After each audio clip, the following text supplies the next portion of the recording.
நீங்கள் பார்த்து கொண்டிருப்பது உங்கள் ஜாஷுவா டிவி. சகல ஜனங்களுக்கும் நற்செய்தி.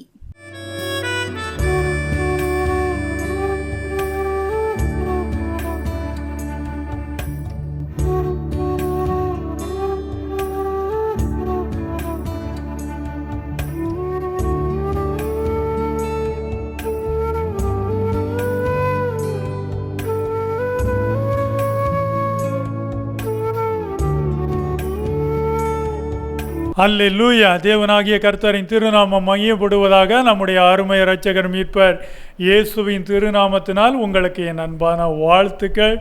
கர்த்தர் உங்களை ஆசீர்வதிப்பாராக. இந்த நாளிலும் ஜாஷுவா டிவி ஊழியங்கள் வழியாக கர்த்தருடைய வேத புத்தகத்திலிருந்து நாம் ஒரு நல்ல செய்தியை பார்க்க போகிறோம். அந்த நல்ல செய்தியின் வழியாக கர்த்தருடைய பரிசுத்த ஆவியானவர் உங்களுடனே கூட பேசுவாராக. ஆமென். அல்லேலூயா. இந்த நாளிலும் நல்ல செய்தியாக 2 கொரிந்தியர் 6ஆம் அதிகாரம் வசனம் 3 முதல் 10 வசனம் முடிய ஒரு காரியம் அங்கே சொல்லப்பட்டிருக்கு. தேவனுடைய ஊழியத்தை குறித்ததான காரியம். 2 கொரிந்தியர் 6ஆம் அதிகாரம் வசனம் 3 முதல் 10 முடிய 3வது வசனம் இவ்விதம் சொல்லப்பட்டிருக்கு.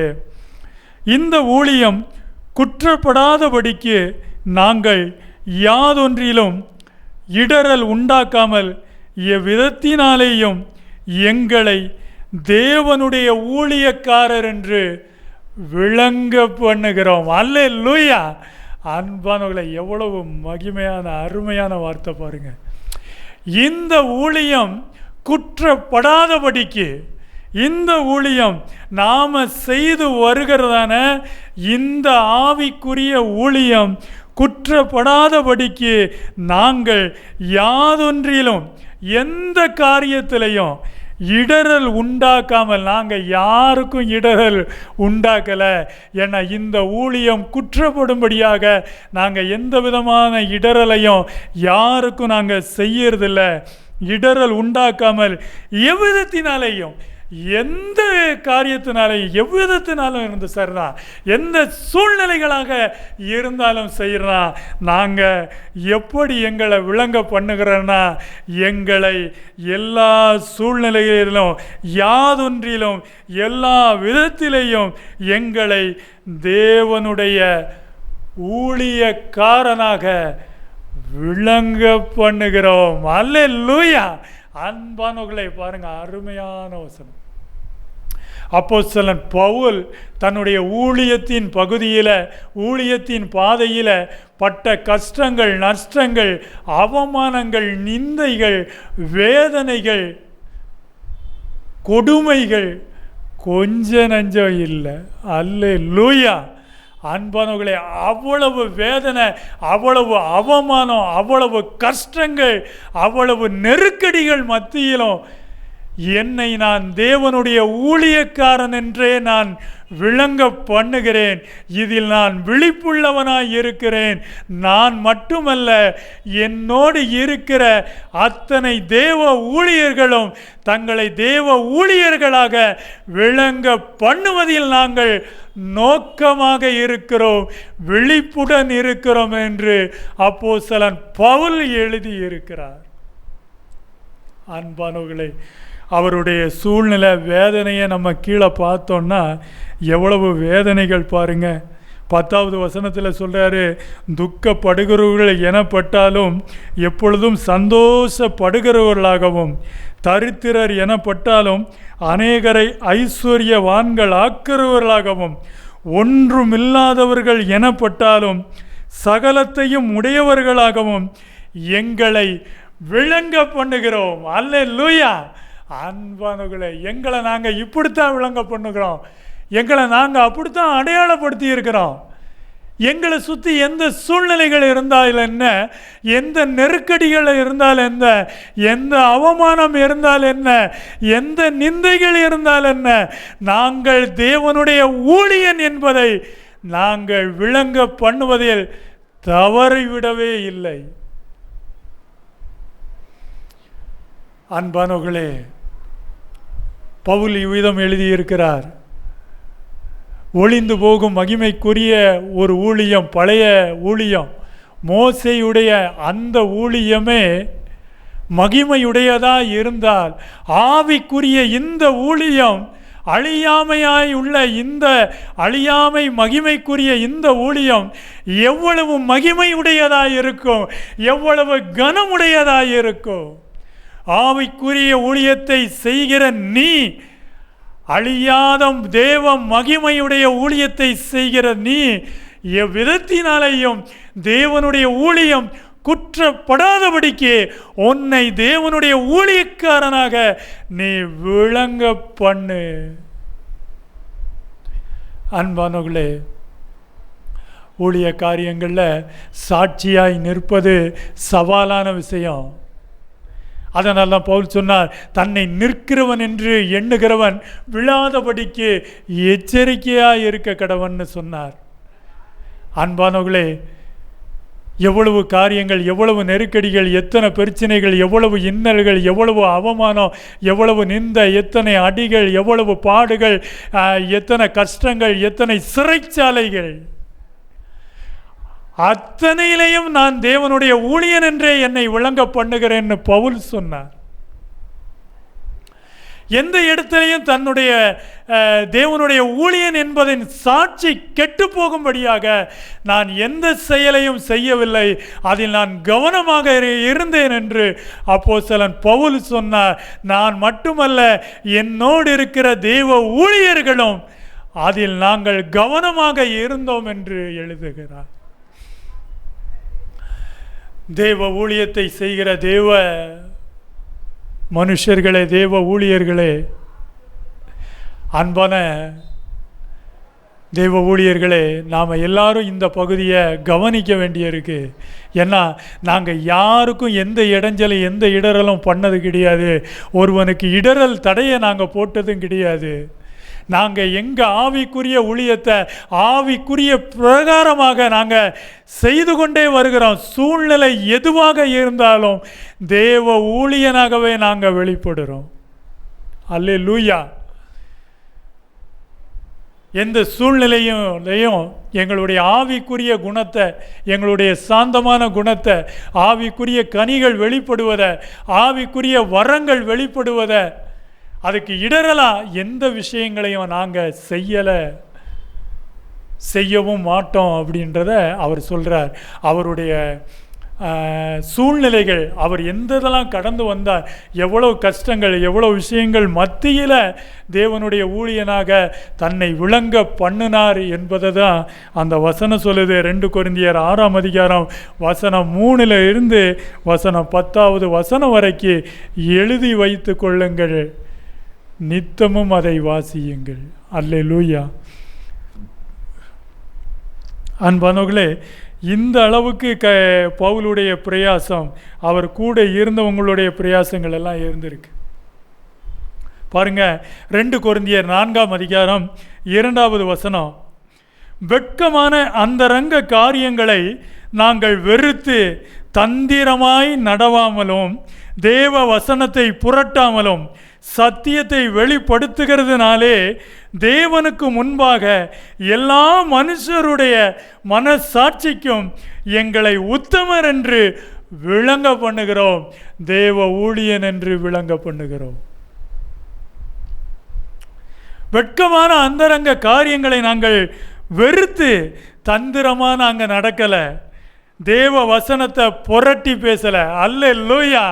உள்ளதை உள்ளபடி தேவ பரிசுத்த ஆவியானவர் கொடுப்பதின்படி நாங்கள் பேசுகிறோம்.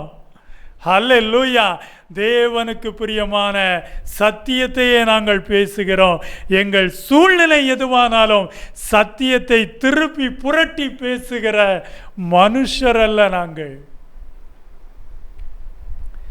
அன்பானவர்களே, 2 கொரிந்தியர் 4ஆம் அதிகாரம் 2வது வசனம் பார்த்தோம். இப்போ 7வது வசனம் பாருங்க.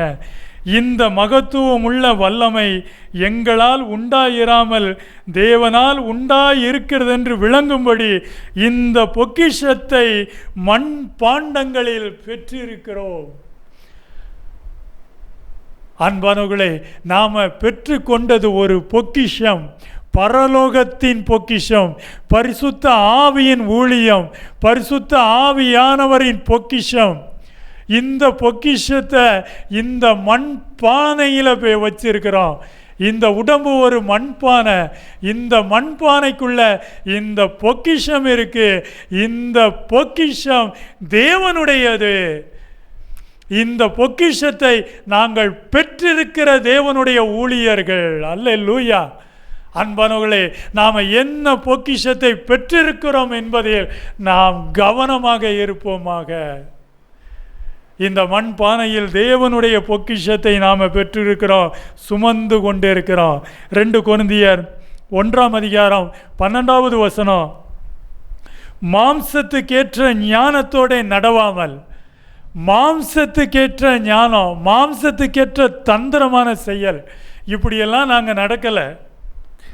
தேவனுடைய கிருபையினால் நாங்கள் உலகத்திலேயும் விசேஷமாக உங்களிடத்திலேயும் கபடமில்லாமல் திவ்ய உண்மையோட, கபடத்தோடு அல்ல, தெய்வீக உண்மையோடு கூட நடந்தோம் என்று எங்கள் மனது எங்களுக்கு சொல்லும் சாட்சியே எங்கள் புகழ்ச்சியாக இருக்கிறது. அல்லேலூயா. எங்கள் மனது சொல்லும் சாட்சியே எங்களுக்கு புகழ்ச்சியாக இருக்கிறது. நாங்கள் இவ்வுலக தந்திரத்தோட, இவ்வுலகத்தின் மாதிரி திட்டம் பண்ணி பிளான் பண்ணி நடந்த ஊழியர்கள் அல்ல அப்படின்னு பவுல் எழுதுகிறார். மாம்சத்துக்கேற்ற ஞானம், மாம்சத்துக்கேற்ற சிந்தை, மாம்சத்துக்கேற்ற திட்டமிடுதல், இதெல்லாம் எங்களுடைய ஊழியத்தில் பவுல் சொல்கிறார். அன்பானவர்களே, எபேசியர் 6ஆம் அதிகாரம் 6வது வசனத்தில் சொல்கிறார், மனுஷருக்கு பிரியமாய் இருக்க விரும்புகிறவர்களாக பார்வைக்கு ஊழியம் செய்யாமல் கிறிஸ்துவின் ஊழியக்காரராக மனப்பூர்வமாய் தேவனுடைய சித்தத்தின்படி செய்யுங்கள். அல்லேலூயா. மனுஷருக்கு பிரியமாய் இருக்க, இதுதான் மாம்சத்தின் திட்டம், மாம்சத்தின் பிளானு. மாம்ச திட்டத்தில் தேவனுடைய ஊழியத்தை செய்கிறது. அதை நாங்கள் மனுஷருக்கு பிரியமாய் இருக்க விரும்புகிறவர்களாக பார்வைக்கு ஊழியம் செய்யாமல். ஆமாம், பார்வைக்காக ஊழியம் செய்கிறது, வெளிப்புற ஊழியங்கள். ஆமாம், வெளிப்புற தந்திரமான ஊழியங்கள். பார்வைக்கு ஊழியம் செய்யாமல் கிறிஸ்துவின் ஊழியக்காரராக மனப்பூர்வமாய் தேவனுடைய சித்தத்தின்படி உங்கள் ஊழியங்களை நீங்கள் செய்யுங்கள். அல்லேலூயா. அன்பானவர்களே, எவ்வளவு அருமையான விஷயங்கள் ஊழியத்துக்கு பவுல் பேசி இருக்கிறார் பார்த்தீங்களா? அவருடைய பாடு, அவருடைய கஷ்டம், நிந்தனைகள், அத்தனை நெருக்கங்கள் மத்தியிலும், இவ்வுலக பாடுகள், போராட்டங்கள் மத்தியிலையும் நாங்கள் தேவனுடைய ஊழியர் என்றே எங்களை நாங்கள் சாட்சியாய் அடையாளமாய் விளங்க பண்ணிக்கொண்டே இருந்தோம், ஒவ்வொரு நாளும் இருந்தோம். அன்பானவர்களே, நாம் கவனிக்கணும். ஒவ்வொரு நாளும் நாம் தேவனுடைய மனுஷர்களாக, தேவனுடைய ஊழியர்களாக, தேவனுடைய ஊழியத்தை நாம் செய்து கொண்டு இருக்கிறோமா? தேவனுடைய ஊழியனாக நம்மை நாமே விளங்க பண்ணி கொண்டு இருக்கிறோமா? அதை நாம் கவனிக்கிறோமா? தேவனுடைய ஊழியனாக நம்மை விளங்க பண்ணி கொண்டு இருப்பதில் கவனம் செலுத்துகிறோமா என்று கொஞ்சம் கவனியுங்கள். அல்லேலூயா. அன்பானவர்களே, அடுத்த வசனம் பாருங்க. எபேசியர் 6ஆம் அதிகாரம் 7வது வசனத்தில், அடிமையானவனானாலும் சுயாதீனம் உள்ளவனானாலும் அவனவன் செய்கிற நன்மையின்படியே கர்த்தரிடத்தில் பலனை அறிவான் என்று அறிந்து. அன்பானவர்களே, அவனவன் செய்கிற நன்மையின்படியே, அந்த நன்மையை மனுஷருக்கென்று செய்யாமல், 8வது வசனத்தில் சொல்கிறாரு, மனுஷருக்கென்று ஊழியம் செய்யாமல் கர்த்தருக்கென்று நல் மனதோட ஊழியம் செய்யுங்கள். ஏன்னா ஊழியம் மனுஷர் மத்தியில் மனுஷர்களோடு தான் செய்கிறோம், மனுஷர்களுக்கு தான் செய்கிறோம். ஆனால் அதை மனுஷர்களை என்று பார்க்காமல் கர்த்தருடைய ஊழியம், கர்த்தருக்கென்று செய்கிறோம் என்ற ஒரு நல்ல மனசோடு, நல்ல நிதானத்தோடு, நல்ல சாந்தத்தோடு, நல்ல அமைதியான குணத்துடனே கூட உங்கள் ஊழியங்களை நீங்கள் செய்து தேவனுடைய ஊழியன் என்பதை விளங்க பண்ணுங்கள். அல்லேலூயா. அன்பானவர்களே, இதை தான் பவுல் நமக்காக எழுதியிருக்கிறார். 1 பேதுரு 3:15 பாருங்க. கர்த்தராகிய தேவனை உங்கள் இருதயங்களில் பரிசுத்தம் பண்ணுங்கள். உங்களில் இருக்கிற நம்பிக்கையை குறித்து உங்களிடத்தில் விசாரித்து கேட்கிற யாவருக்கும் சாந்தத்தோடும் வணக்கத்தோடும் உத்தரவு சொல்ல எப்பொழுதும் ஆயத்தமாயிருங்கள். அன்பானவர்களே, இந்த வசனங்களை எல்லாம் குறித்து கொள்ளுங்கள். பேதுரு சொல்கிறாரு, எந்த சூழ்நிலையாக இருந்தாலும் சரி தான், உங்களுடைய சொந்த பிரச்சனை எதுவாக இருந்தாலும் சரி, உங்கள் சொந்த இவ்வுலக பாடுகள், கஷ்டங்கள், இவ்வுலக பிரச்சனைகள் எதுவாக இருந்தாலும் சரி, ஆனால் தேவனுடைய ஊழியனாக நீங்கள் எப்படி வெளிப்படணும் அப்படின்னா, அந்த சூழ்நிலைகளை எல்லாம் நீங்கள் வெளியே கொண்டு வரக்கூடாது. அதை தான் பவுல் அங்கே 2 கொரிந்தியர் 6 எழுதியிருப்பார். எங்கள் உலக பிரகாரமான எந்த சூழ்நிலையும் நாங்கள் மக்கள்கிட்ட வெளிப்படுத்துறதில்ல. எந்த சூழ்நிலையும் தேவனுடைய ஊழியன்கிறத தான் நாங்கள் வெளிப்படுத்துவோம் பாரு. பேதுரு அதை தான் இங்கே நமக்காக, நம்முடைய ஊழியத்துக்காக சொல்லி இருக்கிறார் பாருங்க. உங்களிடத்தில் இருக்கிற நம்பிக்கையை குறித்து உங்களிடத்தில் விசாரித்து கேட்கிற யாவருக்கும் சாந்தத்தோடு. முதல்ல தேவனுடைய மனுஷன் சாந்தமாக இருக்கணும், அமைதியாக இருக்கணும், நிதானமாக இருக்கணும். சாந்தத்தோடு வணக்கத்தோடு மற்ற மனுஷரை மதிக்கிறவனாக இருக்கணும். மற்ற மனுஷர்களை தன்னை போல நேசித்து, தன்னை போல மதிப்பு கொடுத்து நடத்துகிற தேவ ஊழியனாய் இருக்கணும். சாந்தத்தோடும் வணக்கத்தோடும் உத்தரவு சொல்ல எப்பொழுதும் நீங்கள் ஆயத்தமாயிருங்கள். எப்பொழுதும் தேவனுடைய ஊழியன் என்று விளங்க பண்ணுங்கள். அல்லேலூயா. இவ்வுலக பாடுகள், இவ்வுலக கஷ்டங்கள், இவ்வுலக நெருக்கடிகள், இவ்வுலக குடும்ப பிரச்சனைகள், இவ்வுலகில் சந்திக்கிறதான நெருக்கடிகள், நிந்தைகள், அவமானங்கள் சகலமும் உங்களை நோக்கி இருக்கும். சகலத்தின் மத்தியில் தான் நீங்கள் தேவனுடைய ஊழியத்தை செய்கிறீங்க. இதன் மத்தியிலையும் சாந்த குணத்தோடு, அமைதியோடு, நிதானத்தோடு, வணக்கத்தோடு, மதிப்போடும் அன்போடும் தேவ ஊழியத்தை செய்வதில் நீங்கள் கவனமாயிருங்கள். அல்லேலூயா. அன்பானவர்களே, இந்த ஊழியத்தில் தேவன் மகிமைப்படுவார். 1 பேதுரு 5:2 பாருங்க.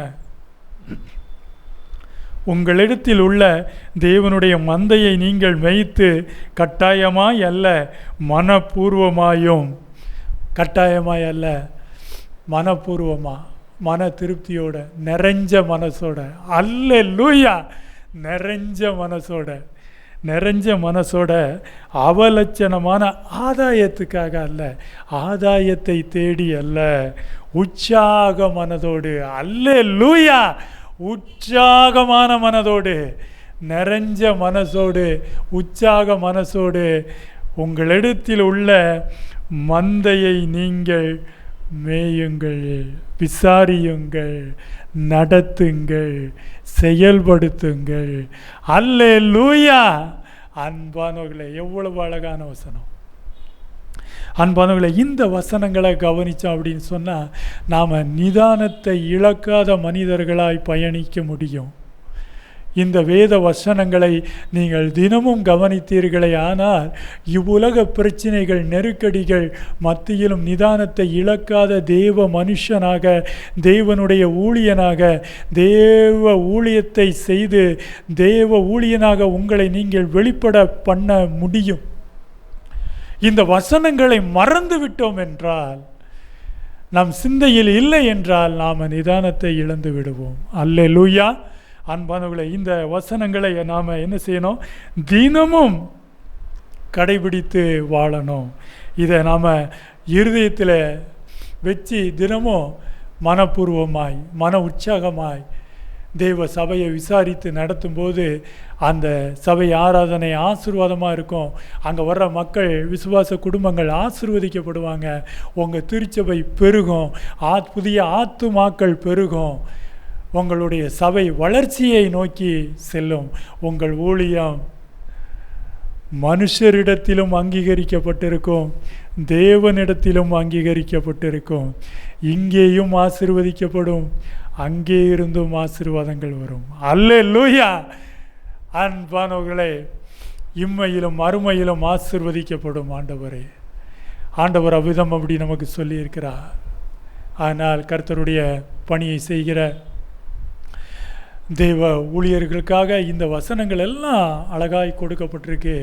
இதை மனதில் வைத்து கொண்டு நித்தமும் தேவனுடைய ஊழியனை வெளிப்படுத்துவோம், விளங்க பண்ணுவோம். அல்லேலூயா. கர்த்தருடைய இயேசுவின் நாமத்தினாலே உங்களுக்கு என் வாழ்த்துக்கள். இந்த நாளிலும் இந்த நல்ல செய்தியை ஆண்டவர் தந்தார். தொடர்ந்து பயணிப்போம், ராஜ்யத்தின் விதைகளை விதைப்போம், தேவ ராஜ்யத்தை கட்டுவோம். தேவன் நம்மோடு. அல்லேலூயா. ஜெபிப்போம். வானத்துக்கும் பூமிக்கும் சகல அதிகாரமுடைய சர்வ வல்லமையுள்ள தேவனே, நன்றி செலுத்துகிறோம் அப்பா. இந்த நாளிலும் கர்த்தாவே, நீர் கொடுத்த வேத வசனங்களை நினைவுபடுத்தியதற்காய் நன்றி செலுத்துகிறோம். பரிசுத்த ஆவியானவர் வந்து இந்த வார்த்தைகளை எங்கள் மத்தியில் நீர் நினைவுபடுத்தியதற்காய் நன்றி அப்பா.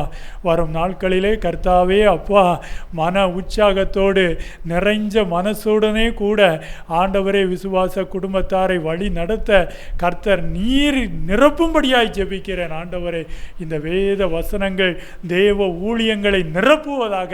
இந்த வேத வசனங்கள் தேவ ஊழியத்தை செய்கிற தேவ ஊழியர்கள் ஒவ்வொருவரையும் ஆட்கொள்ளும்படியாய் ஜெபிக்கிறேன். பரிசுத்த ஆவியானவர் இந்த வேத வசனங்களை கொண்டு நிரப்புவீராக.